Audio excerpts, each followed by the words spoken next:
students in the universities. Then again, I would appreciate if the university again, because there is a reason why it's a university, not just the name. It's not funny if we should have a university, we have a faculty of engineering, and we cannot service our car nor fix a plug. Rather, we rely on what? The roadside mechanic. This is also technology. So it would be better for us to start engaging the university in developing these or deploying these services. So this is also a technological aspect whereby the regulatory mechanisms need to put in place to see this coming. I see no reason every time we come here, like it is yesterday, we'll be saying South Korea, Malaysia, and America. Yes, it works because the people there who established university did not establish university for the paper certificate. They established in such a way that whatever is going to be deployed outside, where it's a laboratory scale experiment, is perfected and is deployed to the outside world where it is to be perfected.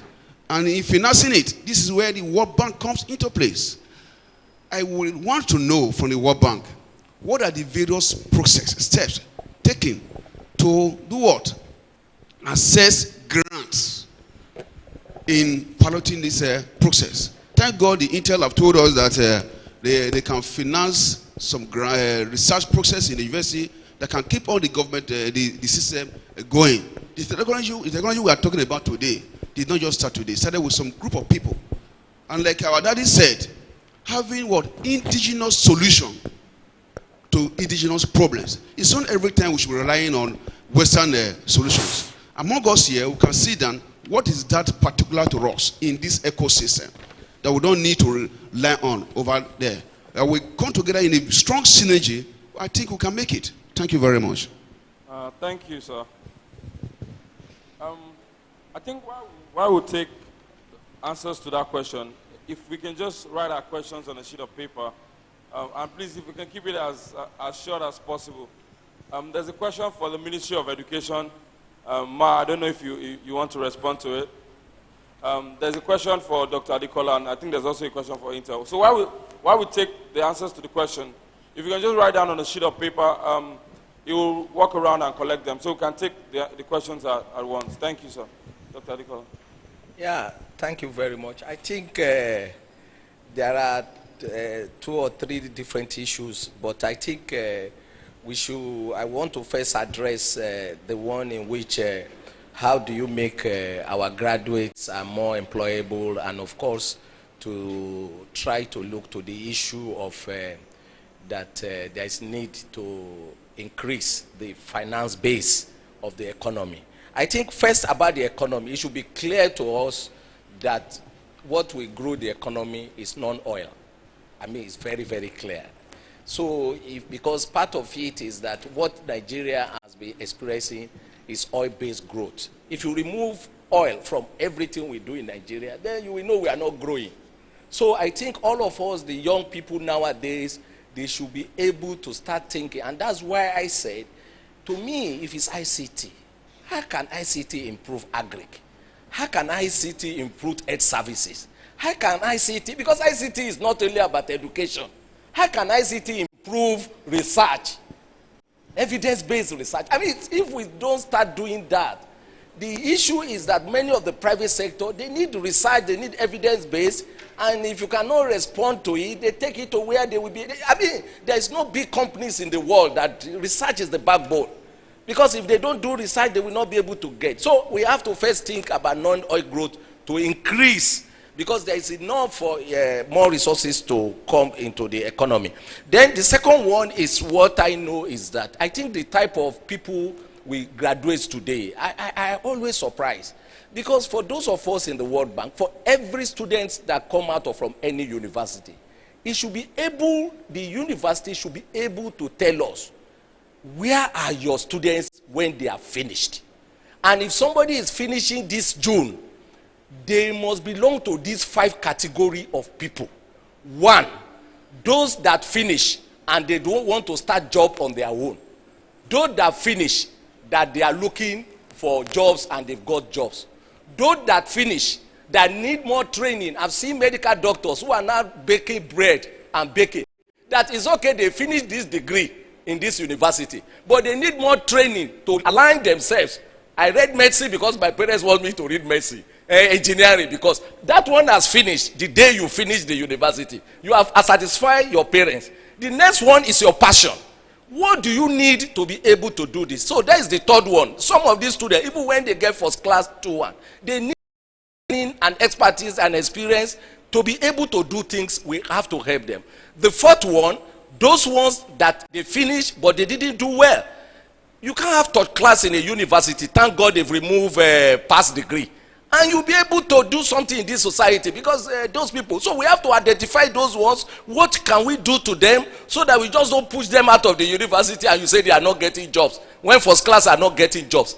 And the last one are more serious.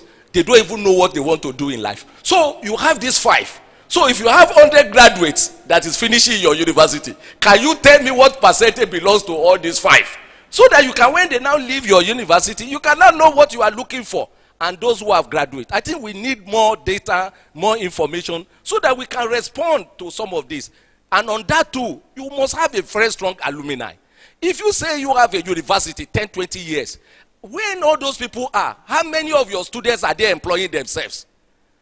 So if the people who finish in your university cannot even employ their students, then what do you want to do? So we need a more robust alumni, critical mass of graduates, and I like this, our young people who are doing this, that their own objective is either you come from a university, you know what you are doing, or I will get you up and give you what you need to make you do something in life. I think that one is very, very clear in terms of the job. Then somebody talk about manpower planning and all those type of things. We have to be honest with ourselves, because the issue we have is that we have all the laws in Nigeria. I mean, I've been working for the bank for a long time, and we have all these institutions. There is nothing that you don't have institute to Nigeria. There is nothing you don't have laws. But the problem is, are they functioning? So we need to strengthen the institutions. It's not by creating new institutions. The one that you created, are they functioning? You establish, I see a university of technology, now setting up a college of medicine. I mean, sometimes we deceive ourselves. We say we are we want to technology, and you see them doing things that are not technology. So who are we deceiving? So we need to know university cannot meant for everything. You must have a need for yourself. You must have a focus as an institution. If you want to be a research-based institution, you are a research-based institution. Let all of us in the World Bank and everyone know that anything is not enough about learning and teaching. I want mine. Then 2, we set our goal too broad. When you talk about university, please, can you give us a break and bring it to a faculty or a department? If a whole university is not functioning, are you saying all the faculties are not functioning? Are you saying all the departments are not functioning? Are you saying there are not some professors, I can get their CVs today, they can do something in their lives? So what are we doing? We have to rally around what we want to achieve based on what we want to have. And I think these are the type of things I think we have to look at. Look at it from this way: the quality of the stock that we have, the quality of the stock we are sending to the market. Because if you check the way world is, and that's where we end, that the way you see the world respond to things now is that when you say graduates are outside there, what everybody is thinking is that those graduates outside there, they already have the right skills to do something in their lives. But unfortunately, many of them have finished, they finish university, they go to different courses, but there's a big problem here. So that's why in the World Bank, like those people that talk about the World Bank, we have almost 500 million. I mean, everything we do in the World Bank. Because at the end of the day, we have a critical analysis of the problem. There's no doubt about it. When I entered the World Bank itself is a knowledge institution. Because why? If you are solving a problem here, they are solving the problem we have been talking since morning. I've been to Brazil, Korea, everywhere. They are talking about the same problem, and they are trying to solve it. So what we need to do in Nigeria is to leverage into all other places how they have been solving their problems and see how to move it. So I said in the World Bank, we have the Social Protection Project, which is YESO, Youth Employment and Social Support Operation, and which even many people here, they will not know. You can go to the Google World Bank projects, social protection. Google everything. You will get it there. World Bank is an open society. So the social youth employment and social support operation is to help states that are already trying to do something to engage their skills and see how they can improve on it. And those of them outside. We also have Project GEMS, which is for the private sector. All this one, they say, oh, Shell, Mobil, big companies, that they don't have enough graduates to do things. The World Bank has another 500. That is to build institutions so that the graduates can be employable. And the last one is what people like us are interested. And why we are interested, I'm here, is that I believe those two other models are deficit model. Why are they deficit? Is you are not going to be fair to these young people. When they come to university, after spending 12 years of education in their life, they come here, they spend another 4 to 5 years, and they leave this university or any other university without picking up a skill. So I believe that we have to change. For every student, I think places like Covenant is already doing there. Before you finish, you can still become a doctor, lawyers, whatever. But you must have a skill that you can sustain yourself. Even if you leave the university, you'll be eating. Because the Nigeria is a non-formal economy. If anybody thinks we are not, the money outside people's houses in people's pocket, it's more than the money in the bank. We are non-formal people. We are not the type of people everybody will be looking for jobs. A lot of people have ideas. Thank you very much.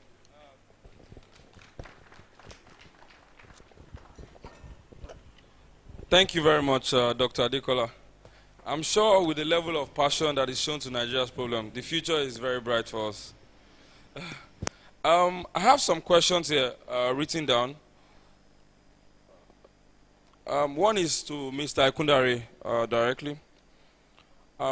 You said you hire and fire fresh graduates. I disagree with you. I'm sure when most of us finished from school, you didn't come out as experts in your field. What are you really doing in your organization to further train these fresh graduates to make them fully fit for the jobs you employ them for? That's the question. Okay, do you want me to respond? I can. Yes, I think you should. Okay. Or should I just go over all the questions? Okay, let me go over all the questions then. So you take that one. The second question, it's not directed to anybody precisely. How do we ensure that the model used in collaborating with universities is transparent, sufficient, and sustainable?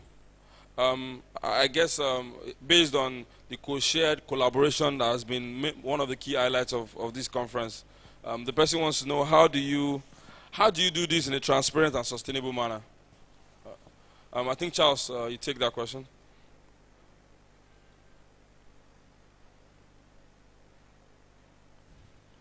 Dami, I think you take this one. How do we encourage universities to encourage solutions from students and model such solutions? That's the question. I guess that must be from a student. Mr. Chooks, I think you take this question. I'll just read it out. Universities in Nigeria are more competition-oriented rather than shared success stories. How do we go by collaborating? I think it also still borders on collaboration question. So maybe Charles will just buttress on his own point. So I'll read up the next question for Mr. Chooks.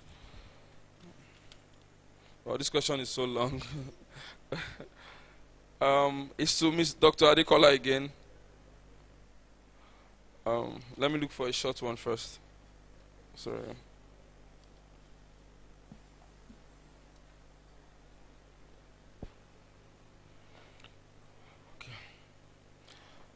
I'll just summarize it for you. In your presentation, you mentioned evidence-based research as the basis for receiving support from the World Bank, right? The person says he believes you mean producing research results, like impactful results. If that is the case, how do we compare this with the research support grants provided to researchers in developed countries like the USA? Fulbright, I don't know if you're aware of that. Germany, DAAD, AVH. In the UK, Royal Society and Wellcome Trust. And the key question now is it due to the lack of accountability on the part of Nigerian higher institutions? or other reason that the World Bank has made this choice? So I guess the person asking the question believes there's leniency on the part of other countries in terms of how institutions like yours provide support for institutions in that environment. But in Nigeria, there seems to be a drawback. Is it because of lack of accountability or something else? So I'll read the last question for Mr. Chooks.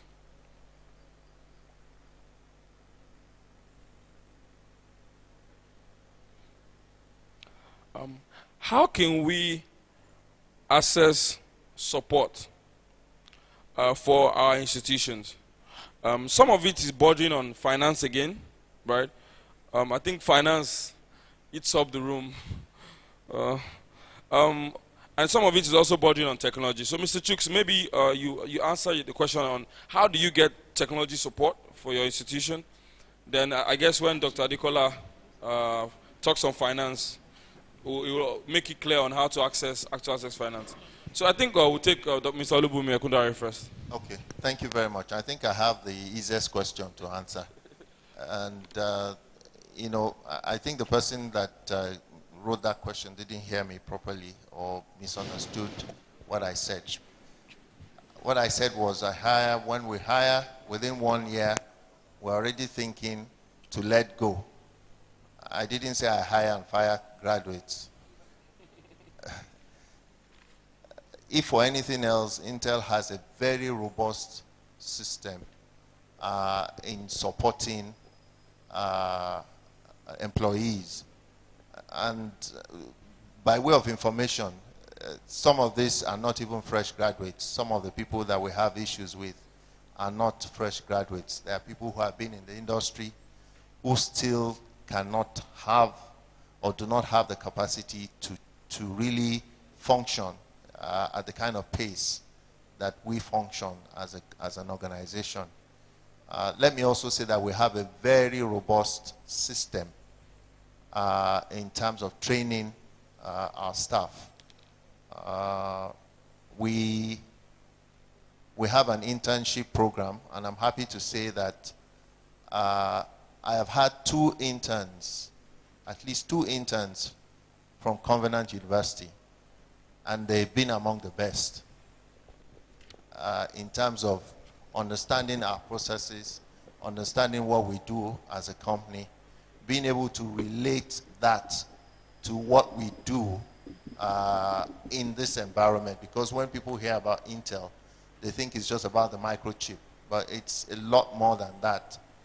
And I always say that if you join Intel, it takes you 6 months minimum to understand the process. If you're very smart, you can do it in 6 months. If you are a little bit below average, it will take you a year. And that goes for everybody. When I joined, it was the same thing because it's very complex. What we do is complex.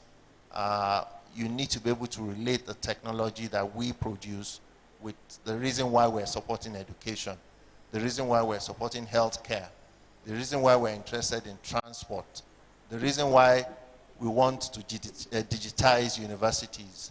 You need to make that connection to be able to function. So, and you go through a whole lot of process. In fact, when you join, we tell you 6 months is holiday. Go and start learning. We line up trainings for you. You go to different sites.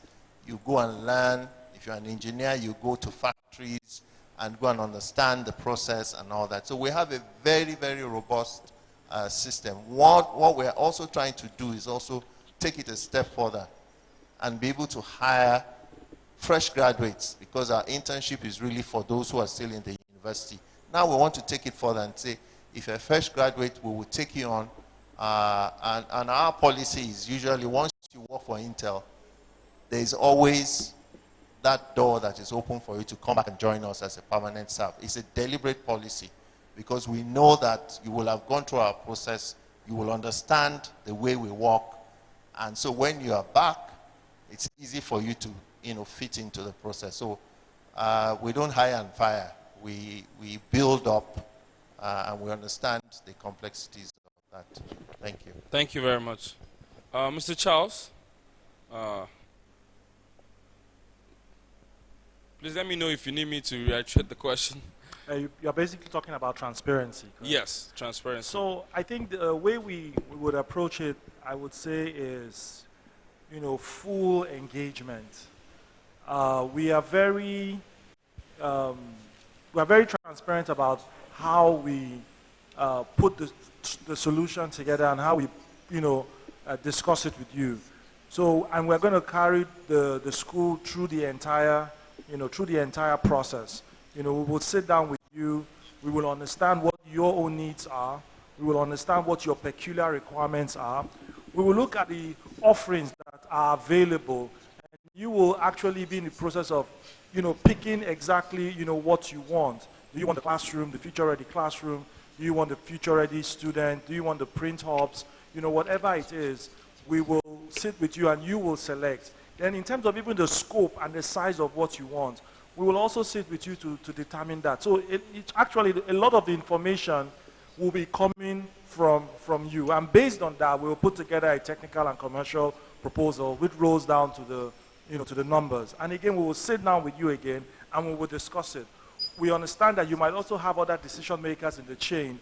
We will sit down with those decision makers as well, and we will walk through these numbers, and we will go back and forth. So it's really about engagement, and we will really engage with the schools and with the various decision makers, and we're actually an open book. It's very, very transparent. And then if there's any item or any aspect of it that you're not comfortable with, we are ready to discuss it, and we're ready to move on with you. Thank you. Thank you very much. Dami, do you want to take your question?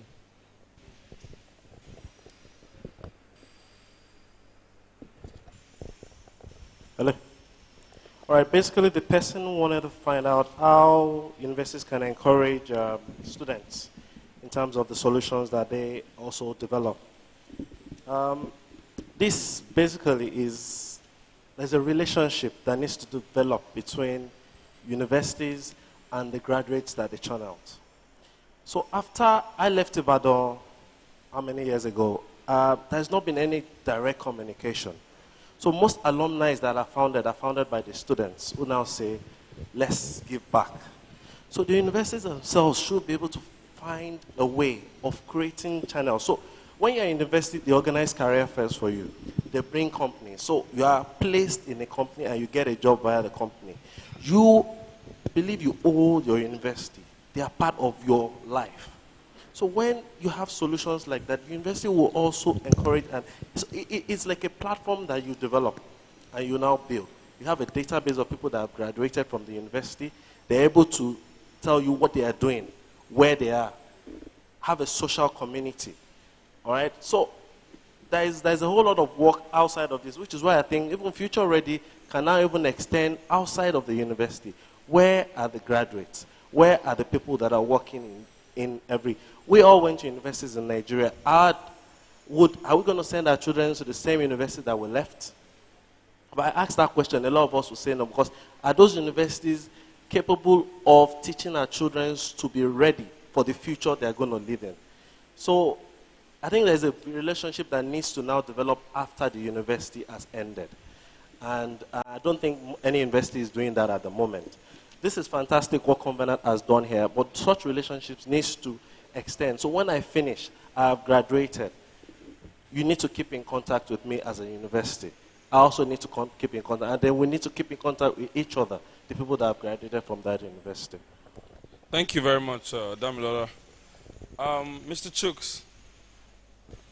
I want the money question to go last. Yes. Can I just extend what Damilola has said? Please. Yes, please. I think that the University of Ibadan, if I speak for them, I'm not an advocate of the University of Ibadan, I'm an alumni, but I know that an alumni got in touch with me while I was still in England, and they've been in touch since then. It's actually a powerful one, which is growing.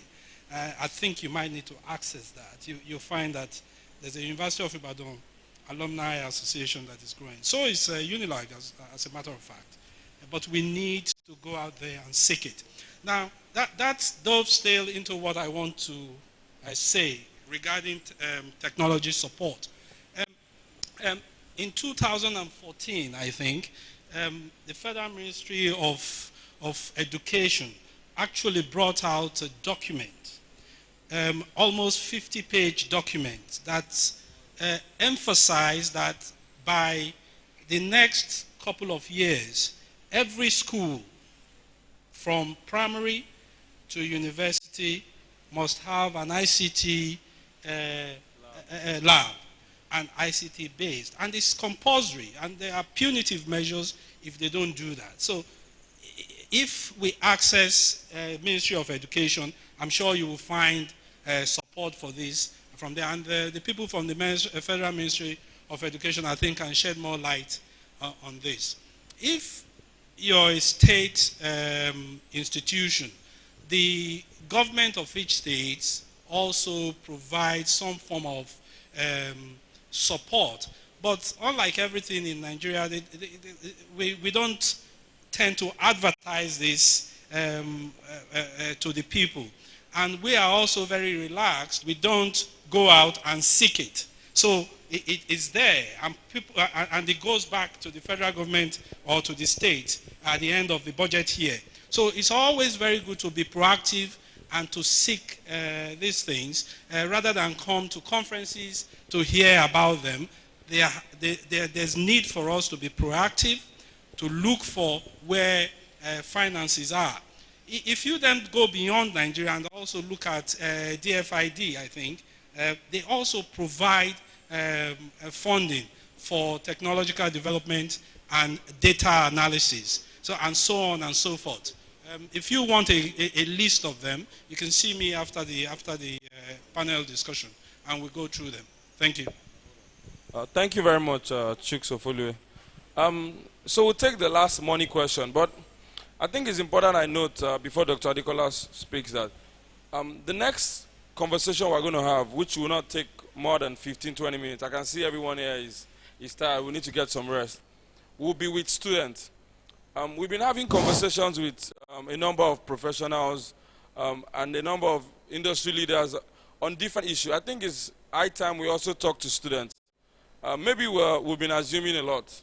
So this next few minutes, we'll invite a couple of students who are also students of Covenant University to the stage to talk specifically about how all of these things fit. Where is social media in all of it? Which is their new current word, and I believe we'll have a very interesting conversation then. And after which we'll take comments from the Ministry of Education and the NUC representative here. Dr. Adekola. Yeah, thank you very much. I think we are not going to be fair to the students if we leave here and we don't allow them to ask us questions too. So maybe they should, if they have any, they should seize this opportunity to ask questions. I have two here. The one I want to, the two, partnership and the issue of finance, of course. I have here partnership for what? I think we should be very focused about what you need partnership for. And I have here partnership for results, partnership for innovation. Because if you don't know why you want to partner with, I mean, the exercise we have here now is a very good partnership between Covenants, Softcom, Samsung, Diamond, MTN, and Intel, and all the other very organizations. So good organizations. So it's a sort of partnership. But when you people like us from the bank side, we talk about partnership. We are talking about, have you partnered with them to deliver some results on innovation, the new way of doing things, as the type of partnership that you have with them have put Nigeria institution at the global level in their companies, or you are just there to do something that has been done in other countries and you can't share what you have done with them with other people in other parts of the world. So I'm talking about accountability from all of us. If you say you are helping people, you should not help them in a local manner, but help them global. Then come to the institution itself. I talk about partnership. How many professors are doing research together? How many departments are doing research together between maths and chemistry, computer science and physics? How many faculty are doing research together? This is our concern. That knowledge is not even flowing among people, even in the particular institutions.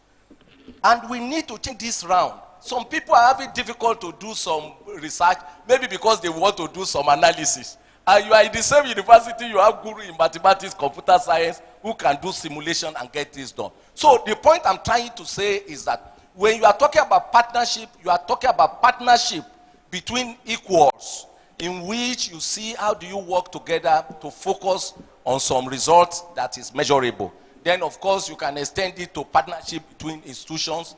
For example, in entrepreneurship between Covenant and Lagos Business School, has there been any partnership for them doing the same research, students working together between all this? I think these are the type of partnership we should encourage and make a lot of difference. In terms of, and of course, it will lead you to evidence-based research, because by the time you are working with other people, they can come with problems, and then you'll be able to tackle it and address the type of problem you are talking about. And of course, the government too have their own research institute. Let's talk about finance, because the issue of evidence-based research, somebody asked that the grant between IDA. I have to be honest with you, the type of money that the bank brings to Nigeria is called credit. It's not a grant and it's not a loan. Because if somebody wants a loan, the type of money, let me put it this way, the type of money we bring to Nigeria from the World Bank is interest-free or very low interest, 1 to 2%. You have 10 years, 5 to 10 years moratorium. You don't need to pay $1. And then you have 20 to 30 years to pay the principal. So if you look at it, if it is a loan, then there should be interest. If it is a grant, you don't need to pay anything. So because you still have to pay something, so to those of us and people who are in economics, if the World Bank gives you money, in 20 to 30 years, the money they've given you, 80% of it will be grant. Then maybe you are paying 20% back in real time. So in essence, when you say what type of money, the type of money that we bring to Nigeria is the type of money the World Bank take to Mali, Niger, Chad, for people who don't have anything at all. So when you tell people like the bank, Nigeria is a rich country, we say if you are a rich country, like 30 years ago, Nigeria don't take this type of money. They say you should go and give it to countries that don't have. We take IBRD. So in the World Bank, we have the type of money places like Brazil, India, and others people take money from the World Bank. The same World Bank. The one we bring to Nigeria is IDA. The one we take to IBRD is with a little bit of interest, very small, maybe 5%, shorter term, and so on and so forth. And that is where Nigeria belongs really. That is no free money, and I think the Chancellor said it. If you borrow money, you know you have to pay, and then you need to work hard to make sure what you are using the money provides the result. Then you so in the World Bank, you have 5 different groups. We have the IDA, which is International Development Association, which is the one I said. We also have IBRD, which is the one Bank of Reconstruction and Development, in which there is interest, but Nigeria don't qualify. But now, Nigeria is become an hybrid, because we say we are the biggest economy in Africa. So the World Bank say, oh, you are the biggest. So you too should move to the level of some of these countries that borrow at lower interest. Nigeria now say, but we see how many children out of school. So they now say, it's okay, if there is the cause, we term Nigeria as an hybrid. You take part of your money, if it is education and co, you take IDA. But if it is about energy, all those big infrastructure, you use IBRD. So that is the status of Nigeria now, and that is where. Then I have here, we also have IFC, International Finance Corporation, where all these MTN, UBA, Zenith, you should ask, where are they getting money from? They too go and raise money in the capital market in some of these, and they are part of World Bank, in which, in that case, they don't give their money to government. They give their money to the private sector. And somebody asks, why is it that the World Bank, we don't give money to the private sector? I said, we believe that the reason why we give money to government is because they don't have the capacity. So if you give the money of somebody who doesn't give to capacity and give it directly to those people who know everything, then you are shortchanging the government. Because at the end of the day, they borrow the money, and there's another person who is making use of the money. So we want to bring more openness and transparency. We borrow money to the government. The credit is given to government, either state or federal. And if the federal and state, like the one that I told you we are doing in Kano, giving scholarship to all the girls, all those ones are grants. And it's because of the nature. In South, somebody said, why are you not doing it in Southwest? I said, you don't need to give money to people in Southwest before they send their children to school, because they know what the value of education. So we do give grant. So I'm managing an $100 million project in the next 5 years in the northern part of Nigeria. It's fully grants, but the grant is coming from United Nations. They said the World Bank, you have all the capacity airports to manage it with a very good framework that will bring girls to school. So that is grant. And of course, we also have some other partners that are very strong in Nigeria. DFID. They also are very interested in what we are talking here. They bring grants to Nigeria. USAID. They bring grants to Nigeria. COCA, Korea, JICA. I don't know how many of our private sector government that go to this type of people. They have a lot of free money that they want to use to help Nigeria, and you don't need to borrow. But the only thing is that they listen more to government, because they want government to come out to be able to say, please come and help me and get this done. Lastly, the challenge we have in Nigeria is that as long you are having all those type of institutions they call TED fund, UBEC, all these people with a lot of money, nobody will be skeptical to bring money to Nigeria.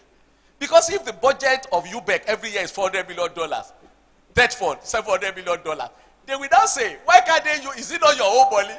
Why can't they give it to you to do things that you think is good for your own country? So which brings me back to World Bank 101.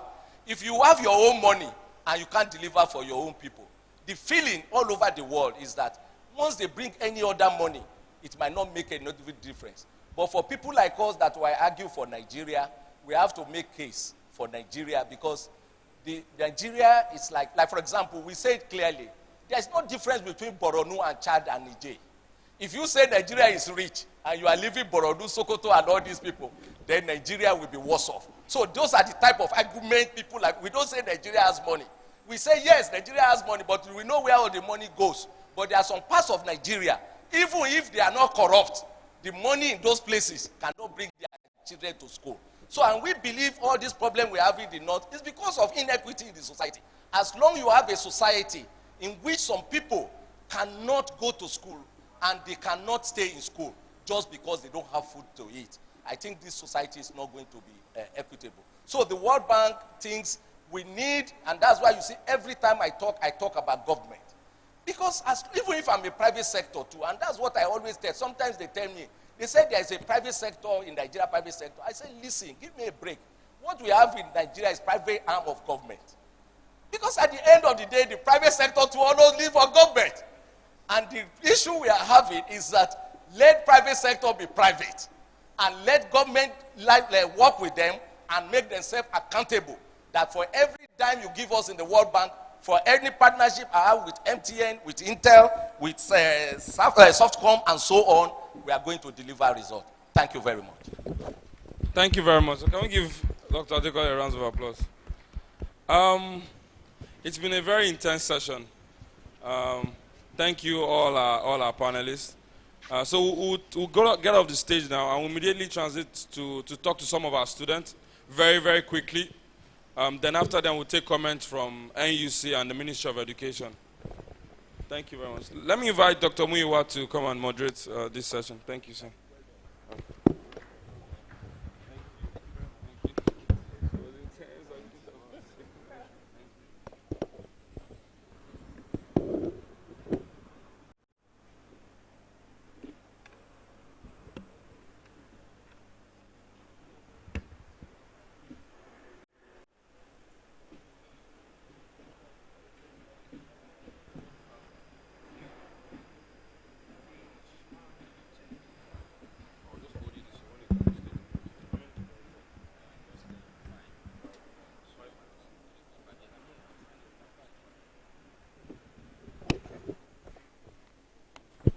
Ladies and gentlemen, let's put our hands together also for Mr. Yomi Adedeji for moderating this last session.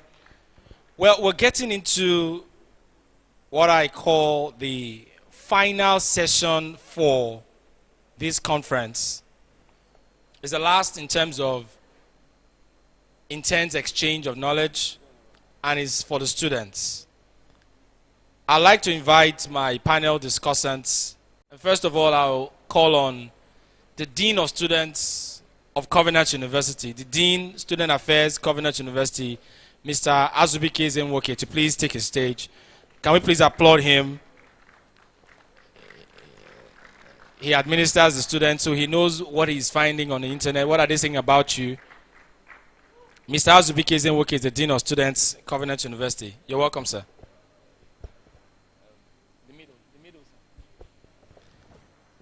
Can I also have the MD CEO of Novidad, also a Covenant graduate who sells online groceries. He sells groceries online, gingerbox.com, Mr. Kunle Jinodu. Let's put our hands together for Mr. Kunle Jinodu.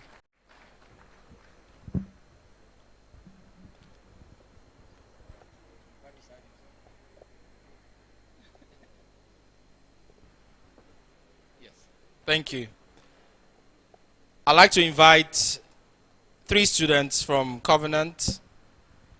I'll start with one of them who is still a student coming back to resume the next session in August, Lanre Shonubi.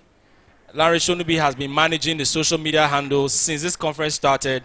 He's been online and he's been letting the world know what has been happening here. Lanre Shonubi.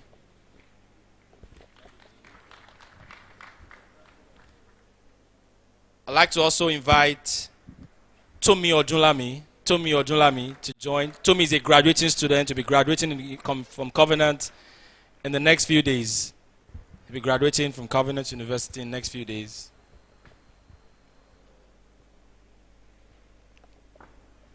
And it's not a man's world. The ladies are also there on the platform. Let's invite one of our graduating students, Ms. Simi Yusuf, to join this discussion. Simi Yusuf.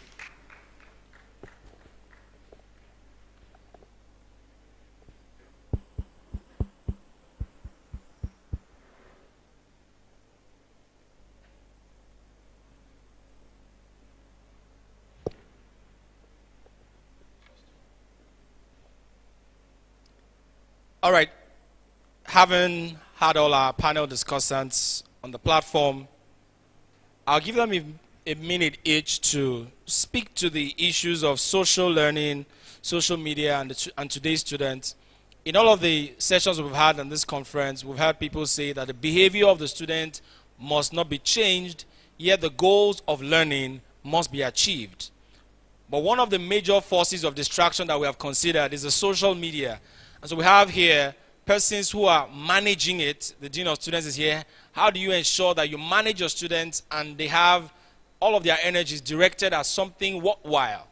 And then also for the students here, what exactly do you think the administrators, the leaders can do? And what exactly do you guys do also on the platform that can help us achieve the learning objectives of our various institutions? I'd like to start with Tomi Odunlami. Just a minute, your general perspectives, and thereafter we'll come to the floor and engage with the rest of the audience. Tomi, thank you. Thank you very much, sir. My name is Tomi Odunlami. Social media has been a very enabling tool for me as a student. During my stay in Covenant University, I've had notes passed across to me via social media, announcements of tests, or will be meetings that were scheduled or unscheduled, sent to me via social media. It has actually helped me to structure my life in such a way that I'm always informed real time of events that happen, and then it also helps to improve learning in terms of the fact that carrying out research can now cut across just your next door neighbor. You can ask questions concerning a particular project from students from other universities. You can get ideas from them. You can get feedback from them concerning these kind of things. Also, in communicating with my lecturers, some of my lecturers are on LinkedIn. It also helps to build your professional profile. Yeah, social media has actually been a great tool in improving my student life and also as I'm living my professional life.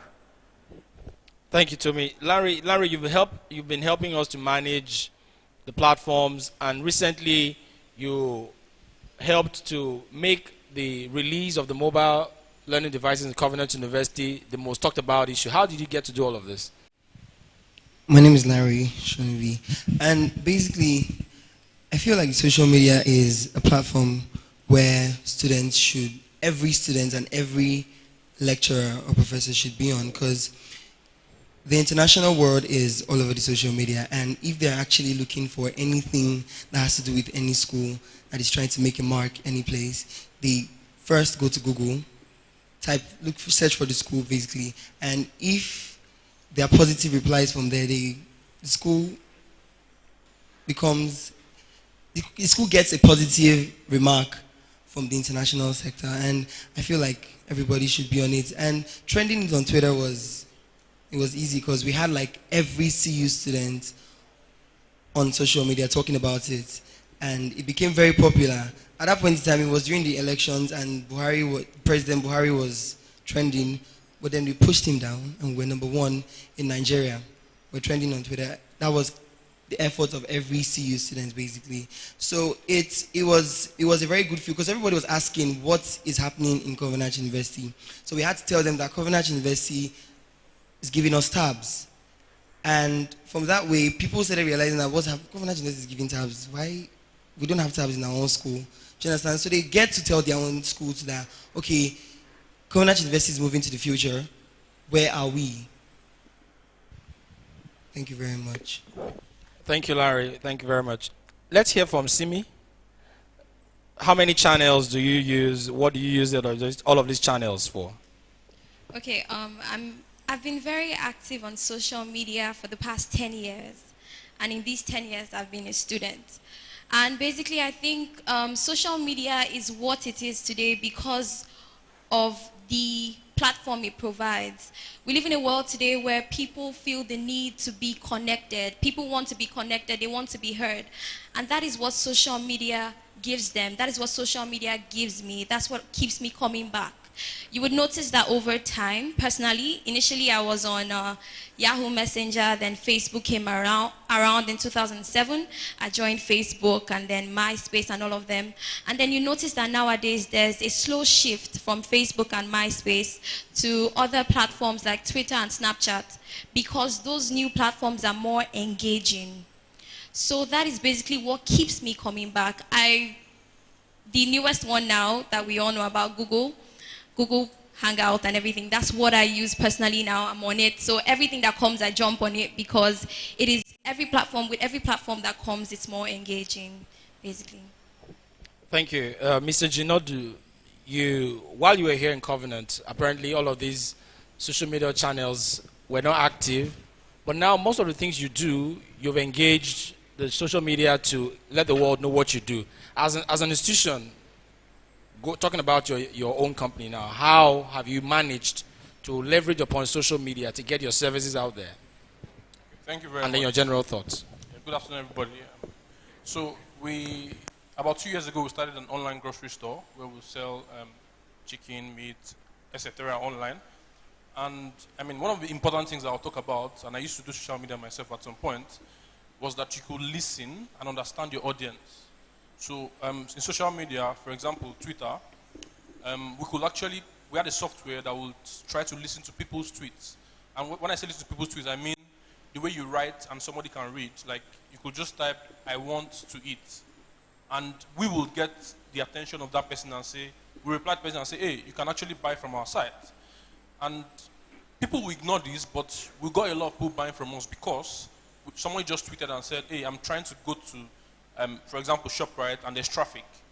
And we'll just reply, hey, you can actually buy this thing online. So, I mean, from an educational point of view, I think that understanding the audience is something that we can gain from social media. And from working on a project that has to do with social media, AfroSchool, I've seen that for us as educationists, it's important to understand what people we are talking to need and how to get to them. And that's something that we've done at Gingerbox. Thank you. The Dean of Students, and I know there's a former Dean of Students in the room as well. I know it will interest us to know how you managing the policies, what exactly is the university, what should we be doing with social media, and how can we make our students really help us in achieving all our learning objectives. Mr. Azubike. Thank you very much, sir. Well, I'll start by saying social media is here to stay, just like every other technology that we've had come around since. I think educational institutions really have to buy into this. That's the first part. But personally, from the policy point of view, it's very important. I've heard all of the arguments of being more engaging, and everyone wants to jump on the new thing in the market, and how we can actually use that to sniff what the trend is, what people are saying. But there are so many other aspects of it that we really need to consider if we must make it an institutional drive. in putting in social media into all of our operations. First, I want to say education, education, and more education. Just recently, we have several issues in the news where persons have tweeted things in the past, and those things are becoming what's haunting them now, in the drive for their new state. But it's very important that young persons get the hang of what it is and what it takes to actually make use of social media. I've often tell persons that it might be personal, sorry, it might be private, but it's not personal. What you do on social media might look very private to you. And I think one of the attraction is I'm in a private room, I'm having access to a device, a white space, I can type in anything there, and over 7 million, 10 million, 100 million persons can actually follow what I'm saying. They need to be heard and all that. But most importantly is the education of persons on how to engage on this platform, such that in the future, or even in the immediate present, nothing would actually come out that would be very hurting. I've been reading a lot of reports on the use of social media and how it's affecting college students particularly. It's surprising. A particular university decided to say, look, let's see how we could increase the focus of our students by drowning social media. And it was amazing. Focus was increased, stress was reduced, depression was reduced by just taking persons off social media for a while. Now, when I say education, it's not about stopping the use of social media, but educating persons, one, on how to engage on those platforms, the content you are posting, and also the amount of hours you are exposed to this, and all of the adverse effect that can have on you. So if the proper education is in place, in terms of policy now, persons come in their freshman year, they're educated on the rudiment of social media, how to use it, what are the negative effects of it, how to balance all of those things. I think it will go a long way in driving our objectives as an institution. Particularly, they need to hear what students are saying, to feel the pulse of students. I know someone who always does that, go on social media to feel the pulse of students on certain issues. So I think the positive side is tremendous. Looking at learning, what can also happen outside the classroom on those platforms. But as an institution, I think we must invest adequately in educating stakeholders on how to use social media to achieve specific objectives. Thank you. Thank you very much. Very shortly, I'll open up the floor for questions, comments for the panelists. But permit me to just make a few comments before that is done. One of the many things that can happen using social media platforms is to use as a tool for information dissemination. Basically, it's for information dissemination. And I think today's student, right there, it's good for the universities, the smart professor, the smart university, in the future-ready classroom to push out information. Secondly, we find that you can use the social media for instant feedback system. Recently, there were so many issues around the coming to office of Senator Bukola Saraki, and then you could find comments around that. He could stay wherever he is and use that as a feedback to know and feel, like the Dean of Students said, the pulse. What exactly are people saying about me, about this new level of engagement? Number three, it's an attention grabber platform. On social media, we use it to grab the attention of people. Today, we have so many Twitter handles, so many options online that talk about what exactly is trending. In a few minutes, you can just check on your phone, your Twitter timeline, and see somebody telling you number 1, 2, 3, 4, 5 things are trending. So it grabs your attention. You don't even know what they are talking about, but somehow you find out that Yakubu Ayegbeni is trending, and you're wondering what is it about him. And before you know it, it's all over there. So it's an attention grabber. For the universities, it's good because it can draw attention to the things that you're doing. The next is that it helps to manage reputation. We can use social media to manage the reputation.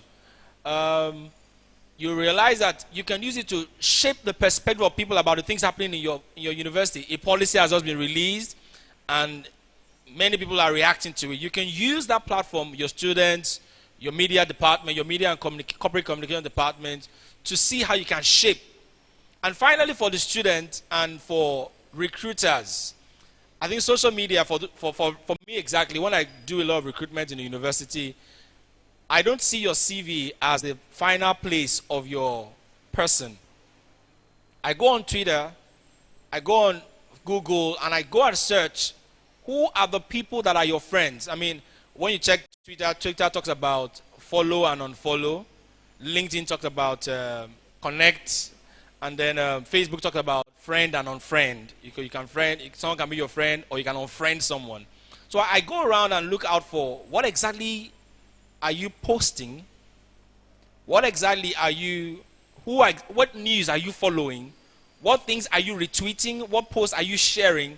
It helps me to define the kind of person that you are. And I think it's an important tool for all of those of us here who are educationists, not just to see our students or the people coming to our universities on the pages, from the page of their CVs alone, but from the things they are doing around there. And so I'd like to open up this platform now to solicit for questions, comments around the social media platforms and how today's students can get the best from it. Okay. Thank you very much. Yeah, to everything that has advantage or advantages, there must be attendant disadvantages. And the students of today, many have said, especially social networking, have rather been a source of distraction, that it doesn't allow them to bend down to read much again, because most of their time are spent on either Facebook, Twitters, or either using BlackBerry to ping or whatever. So, to the young lady, how have you been able to manage effectively your time between your academics and social networking? Thank you very much.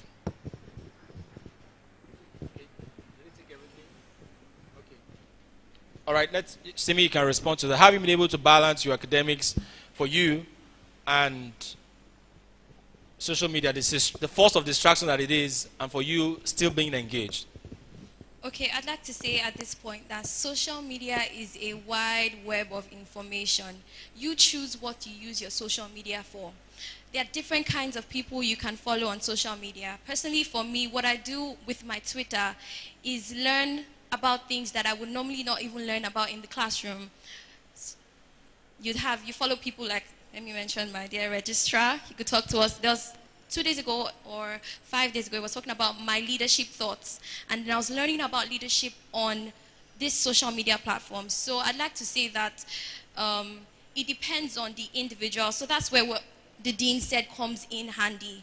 Do they actually know what they can use this platform for? So it's all about education. Whatever exam they might be having that they have to study for, they can actually use these social media platforms to study. With EduSocial, the new our mobile learning project in CU, we have this platform on EduSocial where we can actually relate with our fellow students and discuss things regarding our coursework. So social media is a tool. It's not one way. It's very broad, it's very vast. It depends on how the students use it. I use mine properly because I'm aware of how best to use it. Others don't because they probably don't know. Thank you. Yes, sir. Hello. My question goes to the Dean of the Student Affairs. Well, it is quite related to the question asked by the representative of the Nigerian Universities Commission. I have two questions. One, how do you check abuse on the platform, I mean on the social media? And two, how do you deal with cases of abuse? Of course, the reason why you put policies in place is to check or to guide against the abuse of the platform. So how do you deal with cases of abuse? Have you experienced that? And in any event that you have that, how do you deal with such cases? Thank you for that question. I think it's the idea of social media. It's like she said, it's very vast, and so much is happening. But many of the things happening on social media are things that also happen in everyday life. So, for example, someone gets a verbal abuse or a verbal assault from someone. The way we'll have taken that kind of case is how we also treat this. We had this incident at some time. A particular student tweeted certain things concerning someone's father. I mean, very derogatorily, things about someone's father. That was brought to the fore, and we had to really investigate that. First, to ascertain if the person who did the tweeting was actually the person, because someone can actually hijack someone's online identity and make use of that. So that is the first point of call. Are you the person that did this? And you did that. Now you have to explain, what are the circumstances that led, towards that. So whatever policies that we have in place for persons, or for whatever issues that we have in place for on-ground, face-to-face, everyday life events still applies on that platform. And that's why I said education is very important. If persons know what could happen, or what are the potential dangers, for the kind of things you post or you tweet online. For us in this university, we try as much as possible to let them know the dangers and what the effects of those kind, of abuse can actually bring. And we had this very instance. We treated it as such. Everything checked out. I mean, the person, involved was actually guilty. And what he said about this person's father was so bad that it was very bad. I mean, the mother, the man's wife shouldn't say it. It was that bad. But the university, treated it the way we would have taken a regular, everyday event that happens face-to-face. Thank you. Is there any question coming up? Any comment? Okay, sir. When you were speaking, I think yesterday, that's you, sir, Mr. Registrar, you said the idea of education and how you treat it in CU is that the future-ready classroom is such that because of the distractions that occur to the younger people in the classrooms, you found ways of teaching them, making them learn without changing their DNA as young people, because they still have to go through life. They've got to experience life in all its dangers and beauty. And really, for me, my first visit to see you this last 2 days, I'm highly impressed about the serene environment, about the quality of the students I see just on your streets or inside the campus, and the way they comport themselves. Those who are being hostesses and hosts while we're here are students, I gather, and they're doing excellent work as hostesses and hosts for this conference. And that suggests to me that if you teach people how to behave with even a vastly volatile platform as the social media could be, they will handle it well. Someone was speaking earlier, I think it was Pat Tommy, who said, what's your vision for this journey you're undertaking? Commit to it properly. So this university is a faith-based university, is determined to keep it as such, walking a small, narrow road to get to where it wishes to be. And that's what I think it's all about. You'll use social media to further yourself and further your career and further your learning. But just as in www, there is a whole host of rubbish that is there. You walk yourself through where you wish to be, and then you'll be successful. Just a comment I'm making. Thank you. Thank you, sir. Can still get one more or two comments? Your experience, sir. That's the former Dean of Students, Landmark University. Yeah, I just want to share my experience regarding the social media as a dean. There in Landmark University, the student wasn't as much as this. All the laptops on campus were registered in my office. And right on my iPad, I have numbers for each of them. So at any point in time, I can actually punch the number and see what you are doing on your laptop per time. Because we don't allow pornographic films. There are certain sites we don't expect that you should go. But randomly, they know, you don't know who is going to be the next. So once 2 or 3 corporates have been brought to book like that, and ordinarily, we expect them to behave. Then another area of social media that have not been explored is the area of blogging. Because these days, you discover most of the researches we do, you feel impulse of people from your blog. Then by the time you put it on, just put 1 or 2 ideas there, leave it for 2 or 3 days. By the time you go back to harvest, you have so very many things there. Then you begin to filter. Bring out the shaft and then separate the seed. Before you know it, your paper is done. So these are the few things I want to chip in. Thank you. Thank you, sir. I'll take one more comment and then final. Yes, there's someone right at the back. I haven't heard from any students in this room. My name is Stephen Ogotoyinbo, and I'd like to speak about very distinctive experience sharing that the panelists have shared to us. But far beyond this, I always preach this gospel message about social media, that the internet is just an open university, that you can learn anything, you can get anything at any time. Talking about, there are opportunities. I lead my life getting opportunities online on different platforms. There are different platforms where students can write abstracts for a lot of international conferences, and they can get opportunity to present at those platforms. Blogging is a viable tool, but I see that today, that in this age, that a lot of young people are not ready. I have a lot of people who are lazy people in terms of, you know about the CMP, copy and paste bloggers. But there is no originality in it.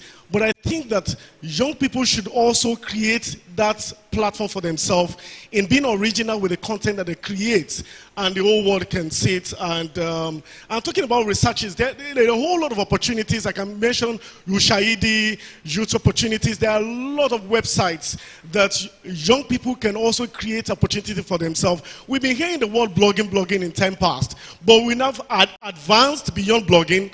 Now we have vloggers. People who only do short videos, short video clips, and they make immense money from this. So the enterprise side of it, young people can also be entrepreneurs. I heard about a young guy in University of Ibadan that blogs stories about technology. And every day on that blog, he makes a lot of dollars as a student. So the enterprise side of it also is something that I think a lot of young people should venture into, and there are viable opportunities. A lot of young people can make money legally and legitimately, so that any EFCC or any law enforcement agency will not be running after you. There are a lot of opportunities that you can make. Like what we're doing here, we have a lot of young people who are listening to us on radio, which is the internet radio. That a lot of young people can also bank on these opportunities, and the sky is not their limit, it's just a starting point. Thank you. All right, thank you very much. I'll give an opportunity to a student. Okay. Yes, sir. You want to introduce yourself, sir? Good day, everyone. Lovely topic so far. I've been inspired already. I'm David Oyawoye, and a soon-to-be released Ego. That's a graduate. By 26th, I'll be one. Concerning social media, really, it has given me a platform to express myself. I'm in that expression, or in those expressions, sincerely, I've encountered growth. Additionally, it helped me connect with some of the top people in their various industries, in which normally I wouldn't have had the opportunity to. For example, I'm connected to the registrar, Dr. Ludayo. I get to retweet his tweets every single time, and his tweets get at least 10 to 15 retweets. That means at least 10,000 people get to see his tweets. That's an incredible platform. So that is one. Secondly, the social media. I think everyone in this room should be interested in it. Why? If you're an employer or an employee, what I have on my CV is true, but it could be far away from my real character. But what is on my Twitter, on my Facebook, on my Instagram or LinkedIn, they are my real true values. So if you're an employer or an employee, you should be interested in social media. Thank you. Okay, I saw a second hand. Final from the audience, that hand. Thank you. Good day.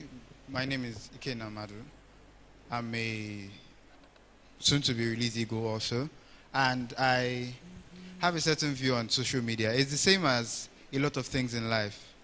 When used right, produces good results. When used wrongly, it gives other things. Now, it's important for everyone to understand what they're using it for. It boils down to sensitization. Now, people who just see it as an opportunity to do whatever it is they want to tend to mess it up. But once you come to a realization that this could be an opportunity for me to become a better person, to meet better people, to advance my career, then students start to find opportunities, some of which I've personally found a lot of what I've been able to do online, most of my work, writing for people and a lot of things have been online. I've not had to carry my CV to actual places, and then this has helped me a lot. So once a person comes to that realization that this particular tool, this particular site will help me advance in my career, then we have a generation of people who know what they are doing and do it well. Thank you. Can I just give the panelists a minute each to do a wrap-up of their thoughts? Thank you very much, sir. As everybody has been saying, social media is actually a very wonderful tool. It's a platform that can help you in many ways, basically in terms of connection, web engagement, to gain more knowledge, and also social media marketing. Leveraging on these 4 points can actually show how important social media is in this engaging and emerging world. As the world progresses forward in terms of IT, we can see that things are going online and global. The global world is going online in a sense.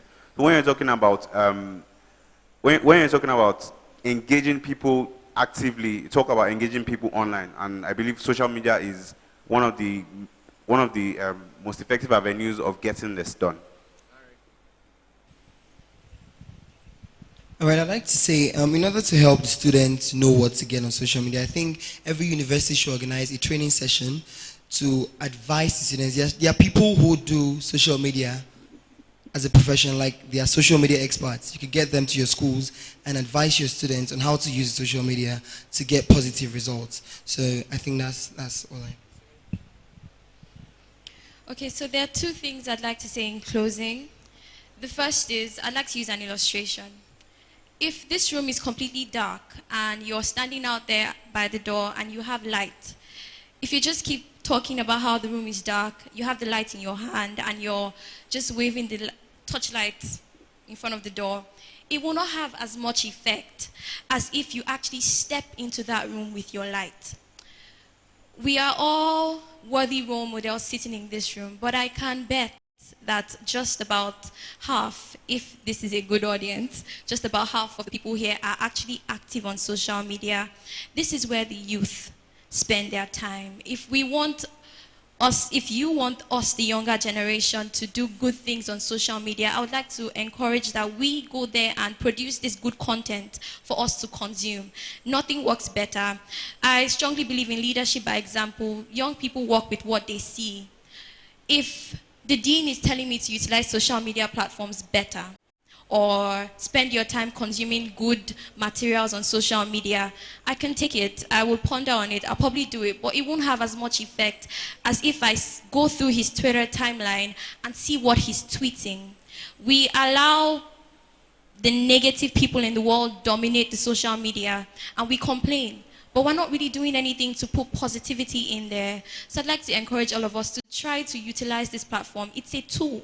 It's open to everyone. The reason why it's mostly negative now is because people mostly use it for negative things. So we need you guys to come on and be worthy role models so we can look at you and know what to do. Because youth need guidance. We need guidance. That's what we're looking for. We're looking for guidance. I'd also like to use this example. When Professor Patotomi was speaking, he was answering a question. You can check the newspaper tomorrow and you find out more information. He was going to have an article on newspaper. And he lost me there. I just thought, oh, I don't read newspapers. But then he said, and also on my blog, and my senses peaked. Yay, blog. I'm going to check his blog and I get to learn. So it's a tool. Once again, let's just try to utilize it. It's not bad. It's just being used badly or by bad people. So we need good people to do good things. And for guidance, if you want to guide young people on using social media, don't guide them from outside the media, guide them from within the media. And that's just casting your net into the deep. I just heard about vlogging and how someone could make money. I'd like to find out more about that. But then this is just a very small audience. If you take that tweet, if you put that in a tweet, and I see it, I retweet it, I have 3,100 plus followers on Twitter. And then if I retweet your tweet, 3,000 plus people, mostly young people, would see what you're saying, and then we're gathering more knowledge. So please join social media and cast your net into the deep. Take this guidance to where it will actually reach a lot of people. Thank you. Thank you. Mr. Ginaldo, yes, sir. Okay, thank you very much. I'll just talk about 2 projects I've worked on in the last 1 year, and the advantages of social media in relation to this. First one is for colleges, universities, polytechnics, etc. I think that one of the rankings that you probably work with is what is called one of the university rankings is called the webmetric ranking, and social media is super important if you're going to be tops in this area. Second thing is we're currently working on a project that has to do with resource sharing, parents to students, students to lecturers. And if you know a site called Quora, Quora is a site where I can post a question and I can ask Bill Gates to answer the question, and he will answer the question because 10,000 people have said, hey, we also want Bill Gates to answer this question. And so if I was a professor working on a research and I was stuck, it's easy for me to get on social media, and that's something I'm working on currently, where people will ask questions from people that they want to ask questions from. For example, if I work in, if I'm a professor in material science, I'm stuck with my project somewhere, I can connect to someone in Spain who is an expert at this area and say, hey, I need your answer on this. And because it's an engaging environment, he's willing to answer without any inhibition. So I don't have to travel to Spain, for example, to understand what is working on. And also, you can also follow-up projects of people you are interested in. I think that these advantages are things that we should also look at as educationists. Thank you. Thank you so much. I have just a few things to say. First, I want to say, just like when we were growing up, they said there are 3 R's that are important: reading, writing, and arithmetic. But I think we should also add one more element to it, and that is social media literacy. I think it's very vital, it's very important. It should be something that should be promoted at every level. Like I said earlier, social media is here to stay, just like technology is here to stay, and there's nothing anybody can do about it. We have electricity working today. We started out as an experiment. I'm sure in a very few years of its invention, a lot of persons died.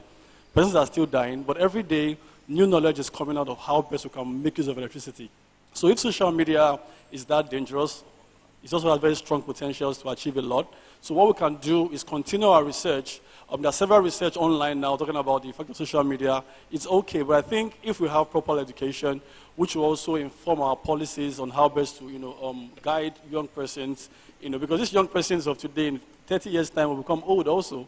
And in 30 years' time, we'll have new technologies evolving that they will be saying, well, I think that's also bad. But I think this generation, they're what they call digital natives. They grew up with this technology, and I think it won't be a problem, having to evolve into new trends that might come forth in the future. So I think as part of our educational model, we should begin to think of ways by which we introduce elements that will make persons more digitally literate on how to use and evolve with the trends as they come by. Thank you. Thank you, Dean of Students. As a wrap-up, it's important to just highlight all that we have said in this panel session, that social media is a tool and not necessarily an evil tool. It's only evil or positive if the user determines the positivity or the negativity of the platform. So we have also said that to get people to advance their values on a social media platform, we need orientation, more like what the Dean referred to as education, and enlightenment. And also, one of the panelists mentioned that we need to get involved. If we're saying it's being used for bad things, let's get in there and push out the bad things. Light will always overcome darkness. And so if we bring out more of the good things, it will always outshine the dark. It is not having salt in your soup that makes it sweet. It is having sufficient salt in the soup that makes it tasty. And so we want to encourage all of us to get involved. I'd like to just close by thanking you for other platforms you've shared that we can go vlogging. But most importantly, if we all have listened to all of the things shared throughout this conference, we'll know that Softcom has come with this Edu Social app. The Edu Social app is a combination of all of these things. It's social learning at its best. Within that app, on the learning device of the student, You can have social interactions go on, faculty and student, without having to lose the goal of learning. I think what we have done at this conference, this being the final session, is to say that everyone should be involved, everyone should get involved, and we can all be future ready, because the future awaits us. Thank you very much. I'd like to please put our hands together for our panelists as they return to their seats. Thank you very much.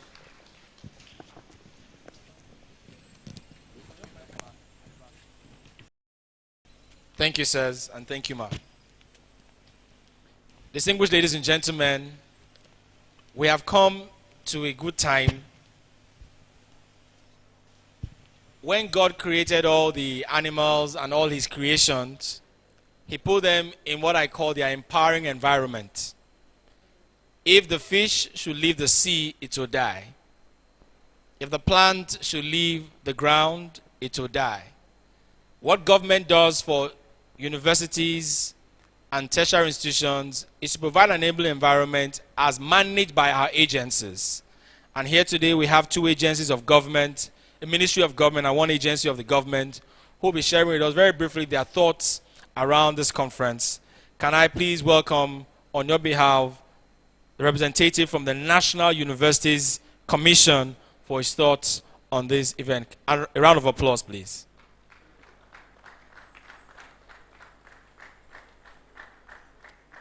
A round of applause, please, ladies and gentlemen. Thank you.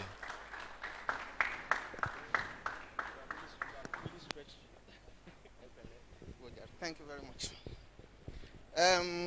Yeah, what else can I say? No, the future is actually here. Thank you very much. Good evening, ladies and gentlemen.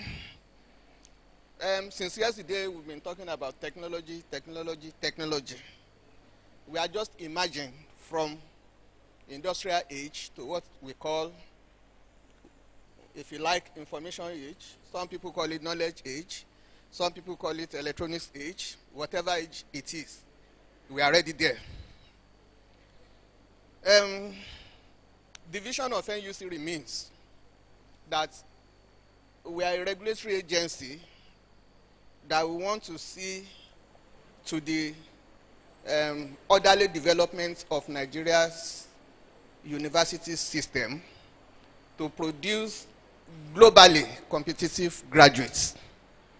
And what does that mean? It means that a 2-1 in Covenant, a graduate of 2-1 in Covenant University should be equivalent to a graduate of 2-1 from University of Ibadan. And indeed, Harvard University and Yale University. 2-1 is 2-1 anywhere in the world. And because of that, we've laid down rules and regulations to regulate university education in Nigeria through an organ known as the benchmark minimum academic standard. The challenges have been there. NUC and the Nigerian university system has grown, and it is growing. NUC was established in 1962 with only 5 universities to regulate. University of Ibadan, University of Nigeria, Nsukka, Obafemi Awolowo University, Ile-Ife, then known as University of Ife, University of Lagos, and of course, Ahmadu Bello University. And by 1970, a College of Science and Technology in Benin was upgraded to a University of Benin, or to the University of Benin, making those 6 universities to be known and addressed as the first generation universities in Nigeria. From that humble beginning, today, we have 147 universities after 53 years of existence of NUC. And these are, I think, 46 owned by federal government of Nigeria, 40 of them by state governments, and 61 by private individuals and organizations, in which Covenant University is one of them. So all of us here seated know the importance of technology. people of my age, the young elements that have just left, may not know or understand what we passed through. If you are seeking for admission in the 80s to Nigerian universities, some of us here will recall what it would take us to go to Oxford Street in Ikoyi just to go and check your results.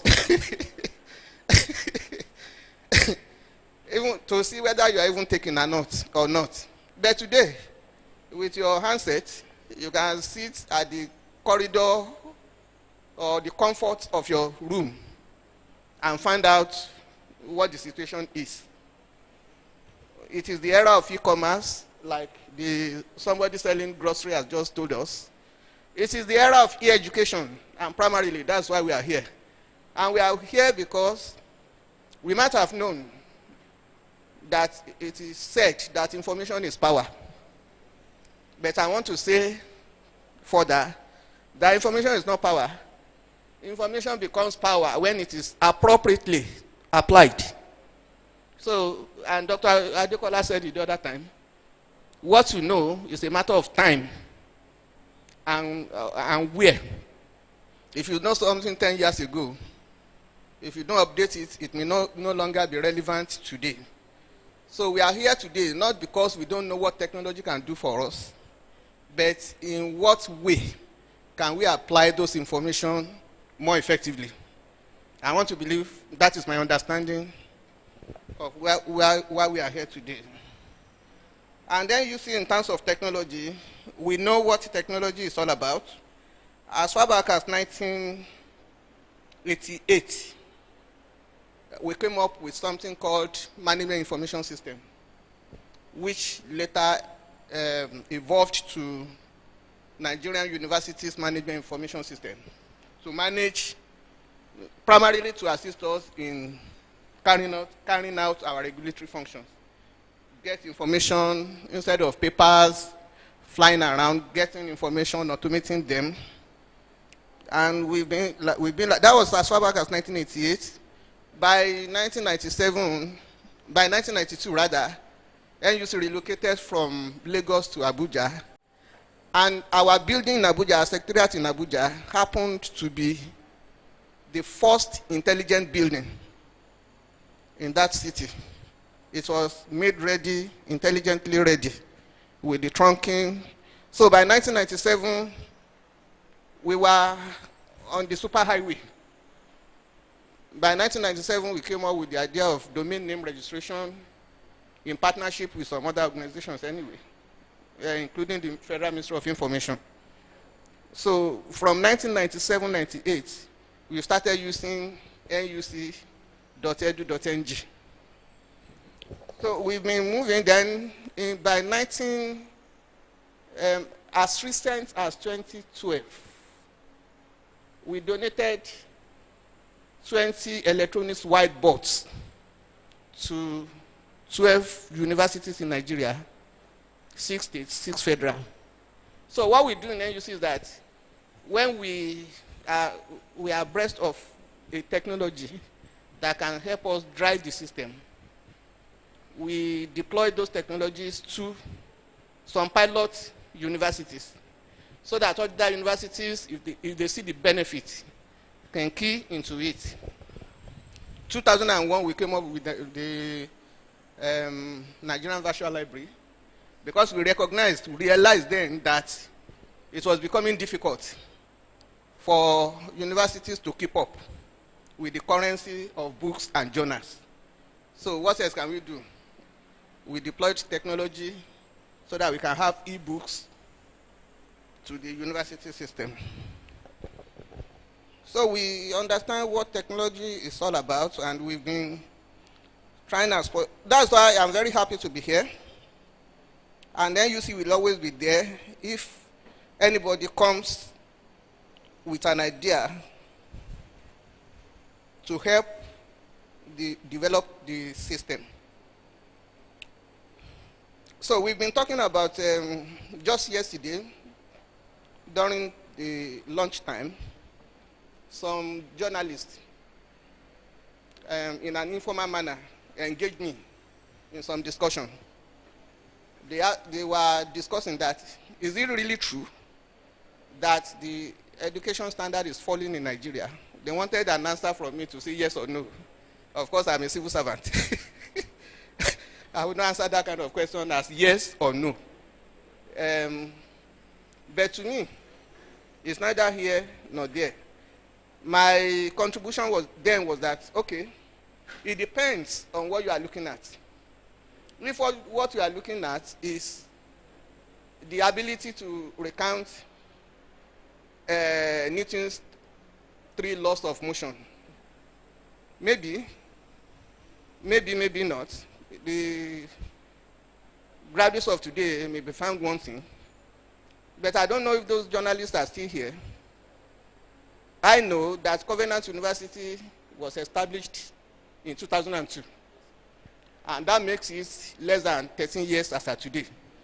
Because if I could recollect well, it was established on October 21, 2002. So it will become 13 years old on October 21 this year.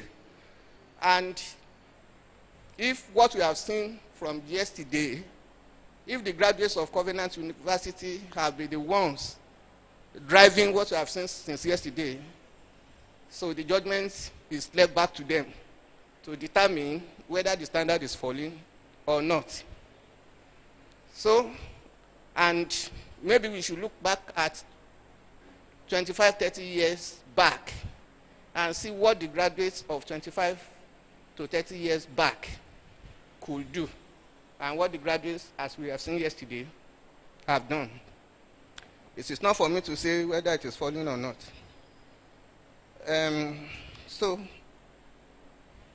But there's one thing I could just see. There's a paradigm shift, again, from what we have seen between yesterday and today. It's like we are coming to the reality that government cannot provide employment for everybody. So the graduates, the young graduates of today are becoming more and more entrepreneurial. And that is a good, to me, that is a good, it's a good development. And with that kind of mindset, I told you the other time, I said the future is here. It is not about being ready again, it is here. So what I can, finally, I would just like to say that information is power, information becomes power again, only when it is appropriately applied. So as we go, whatever we have taken away from here, let us see how we can effectively apply them. And I would like to seize this opportunity to invite all of us to a similar event coming up in Abuja between August 31 and September 1. So we are organizing a similar event with the American University, YOLA, and one Tolling University from the United States of America. So we look forward to see you. Formal invitations will come, but just take this one as an informal invitation. Thank you very much. Thank you very much, sir. We sincerely appreciate you. Definitely, if the history of education is not known and the university administration is not known, listening to you, we've seen it, and you have led by example, showing us how you pioneered many things in terms of technology. Ladies and gentlemen, at this point, help me receive also the representative from the Federal Ministry of Education to bring their thoughts on this conference. Let's put our hands together as we receive her.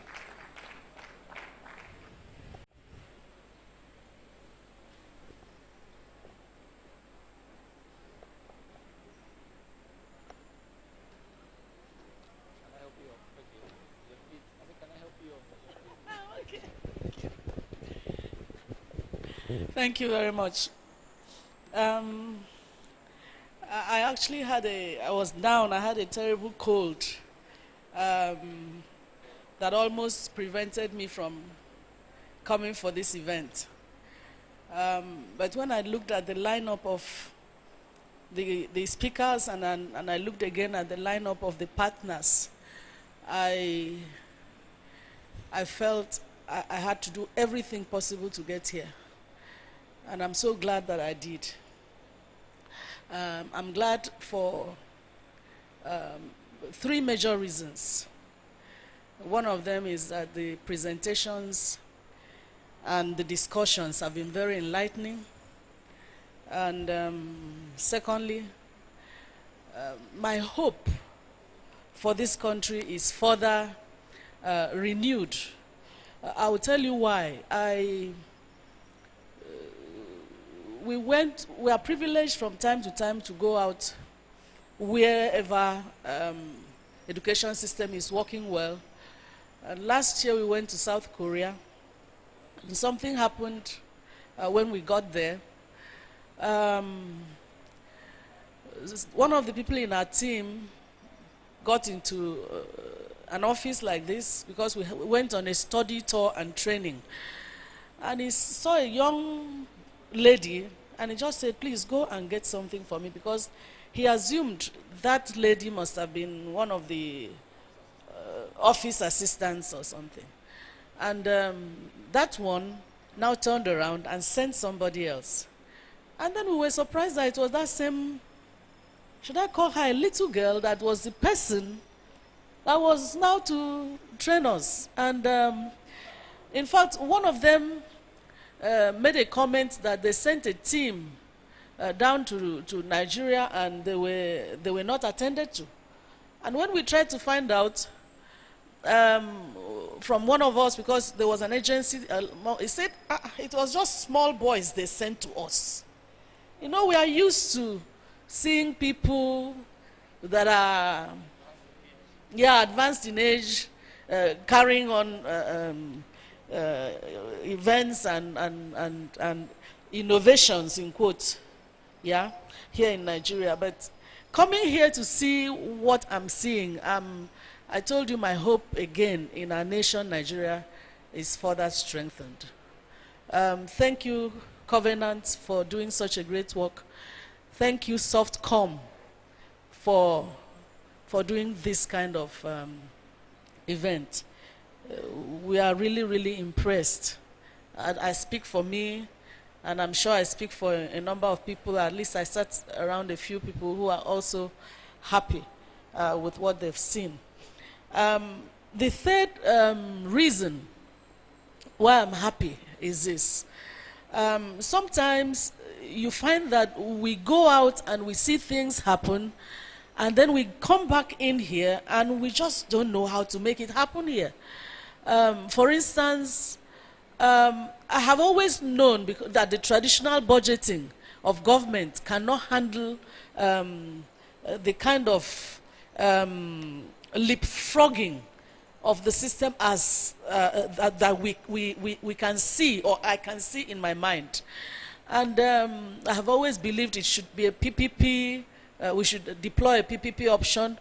But when you consider the fact that in traditional universities, 1,000 naira increase in school fees can cause a student rampage, then you are just stranded, you don't know what to do. I never at any point in time thought that PPP could actually mean private partnership. And I'm glad that Covenant University is the one spearheading this kind of partnership. You have become a catalyst to the rest of the institutions in Nigeria. And I want to say that we wouldn't have expected less from you. I'm speaking to you because you are the one I'm seeing now, the registrar. I don't know if the VC is here, and the chancellor, definitely. We are so grateful for pioneering this.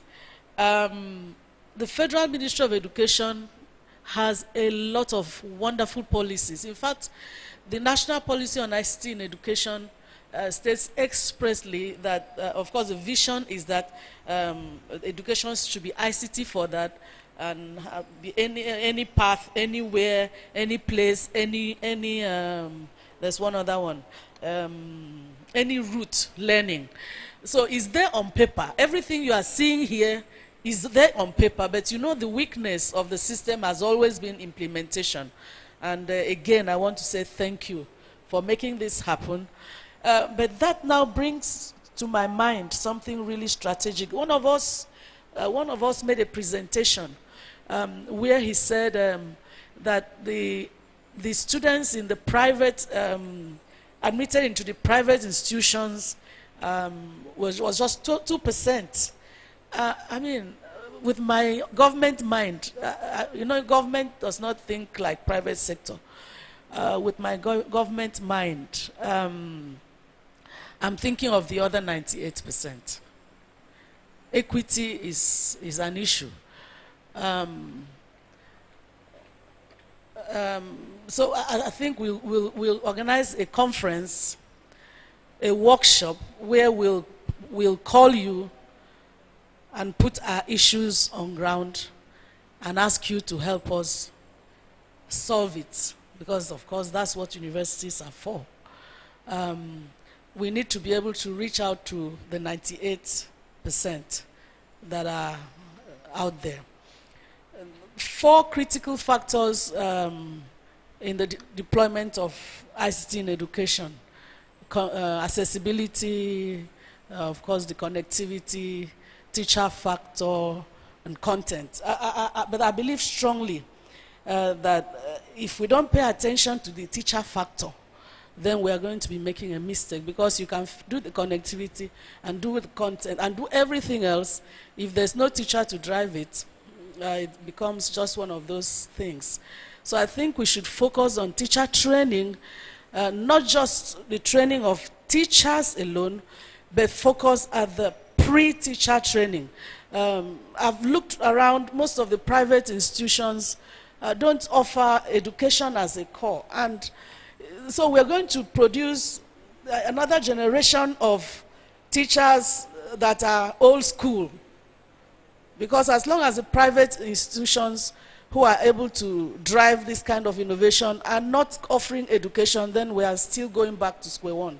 I think we need to look at it a little more critically and focus our attention and help in that direction. I think I've talked too much. Let me just say again that there's no other way outside of ICT in education. Mobile learning is the way forward. Thank you, and thank you. The future is here. Thank you very much, Ma. The future is here, and we are ready for the future. Distinguished ladies and gentlemen, thank you. We've come to the end of a stimulating conference, one that has inspired us, one that has provoked us, one that has enlightened us, and one that has repositioned us for the future that is set for the educational system in Nigeria. At this point, I'd like to bring up the convener of this conference, the CEO, Managing Partner of Softcom, Mr. Yomi Adedeji, for his closing thoughts to the audience at this conference. Can we receive Mr. Yomi Adedeji with an applause as he closes up with his thoughts on this conference? Mr. Yomi Adedeji.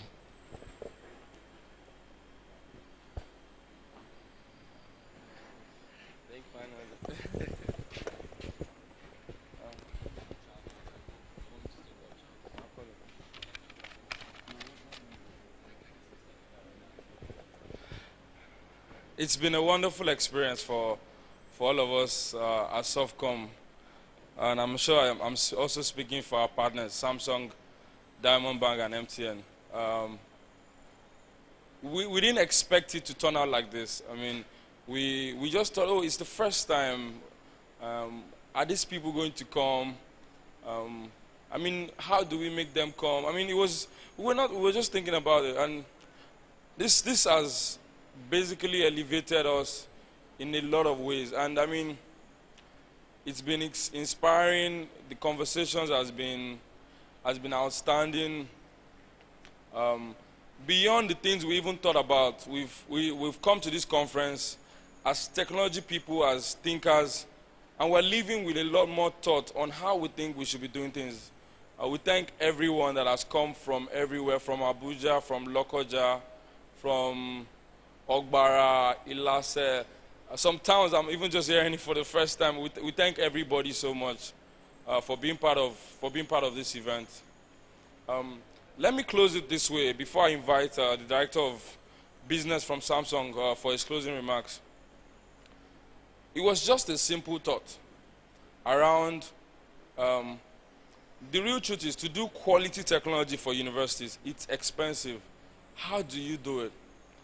And I mean, I can remember very vividly over a drink, myself and Charles, the Director of Business, was saying, oh, if we really want to drive adoption of technology in Nigeria, so for us, it's not just about, oh, come and buy a solution. Because at the end of the day, what we want you to go on with is the need for you to do this. And it doesn't have to be with us. It might be with the person that you're already working with in your university. But we were thinking, we hope that we'll be able to gather people in a room that will live with a desire to do something. The same desire that has brought us to the point where we put this conference together. We were hoping that you would live that desire. And I have no doubt in my mind, considering the quality of interaction, that you've also had a wonderful time. For universities that are seeking finance, the Technology Intervention Fund, which we didn't really get into the deep details in this conference because just about a week before the conference, we were just working out the details and we didn't finalize it. And you know the way bankers and finance people work. Until the dotted lines are signed and everything is sorted, nobody wants to commit fully. But one thing is sure, the financial partners we have here, the World Bank, the Diamond Bank, are committed to supporting all of you as institutions. And it will not be in the 26 or the 27% range as it was being spoken about. It will be for education. It will be for driving you as an institution. I also have to say a very big thank you to the representative from NUC and Ministry of Education. Though the notice was not so long, it was very short a notice. You still honored our invitation. We thank you so much for coming. We hope this new legislature, for me, I mean, and I was also just saying it to Charles, is part of what I probably want to work on in the next few months is a bill for a bank of education in Nigeria. A bill that will create a bank that will be primarily for education. Because Nigeria tries to keep solving power, security, infrastructure problems, but they are not paying attention to the education, to the people who will support all of these infrastructures that has been built. And if it's true that if your parents raise you and they don't train you, you will sell the house that they build. So when they fix all of these things and education keep producing not up to quality standards, we'll be back to square one in no time. So hopefully maybe government will listen, maybe the legislature will listen. There will be a bank that will be primarily for education, a bank where you can sit down with as a sincere institution and get all the required support which our over 30 million learners need to survive. I also have to thank all the vice chancellors, everyone who took out time of their busy schedules. Some people had to come for a day, some for 2 days. Some people say, well, NUC is coming for accreditation. I mean, but they still made time to be here. We thank everyone for taking out time to come here and be with us. For the directors of ITs who